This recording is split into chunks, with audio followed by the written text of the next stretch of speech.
नमस्कार मित्रों, आज हम एक ऐसे प्रश्न पर बात करने जा रहे हैं जिसका उत्तर शब्दों में बांधना आसान नहीं है। शिव कौन है? अधिकतर लोग शिव को एक देवता के रूप में जानते हैं जिनके मस्तक पर चंद्रमा है, गले में नाग है, हाथ में त्रिशूल और डमरू है। लेकिन ये केवल बाहरी रूप है। शिव इससे कहीं अधिक है। शिव कोई सीमित व्यक्तित्व नहीं। शिव एक अवस्था है, एक ऐसी चेतना जो जन्म और मृत्यु से परे है।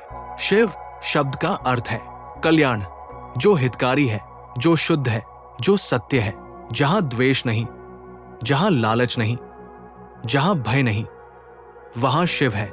शिव को आदि, अनंत और अव्यक्त कहा गया है। आदि क्योंकि वे प्रारंभ से पहले हैं। अनंत क्योंकि उनका कोई अंत नहीं।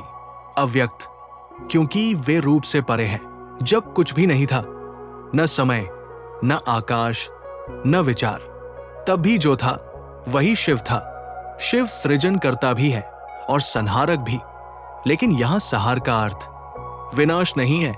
सहार का अर्थ है अज्ञान का अंत। शिव वही है जो पुराने, जर्जर और असत्य को समाप्त करते हैं ताकि नया और शुद्ध जन्म ले सके। इसीलिए शिव को महाकाल कहा गया है। समय से परे। वे समय को नियंत्रित नहीं करते, वे समय है। शिव ध्यान में लीन है क्योंकि ध्यान शिव की भाषा है। जब मन शांत होता है, जब विचार रुकते हैं, जब अहंकार ढीला पड़ता है, वही क्षण शिव का होता है।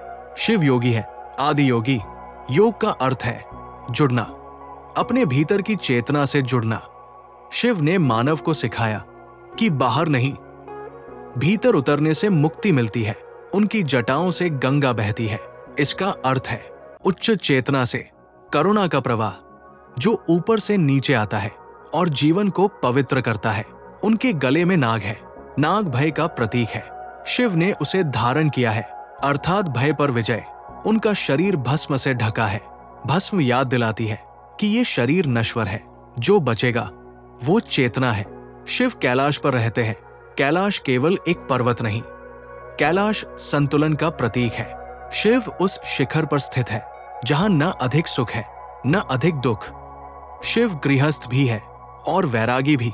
वे संसार में रहते हैं लेकिन उससे बंधे नहीं हैं।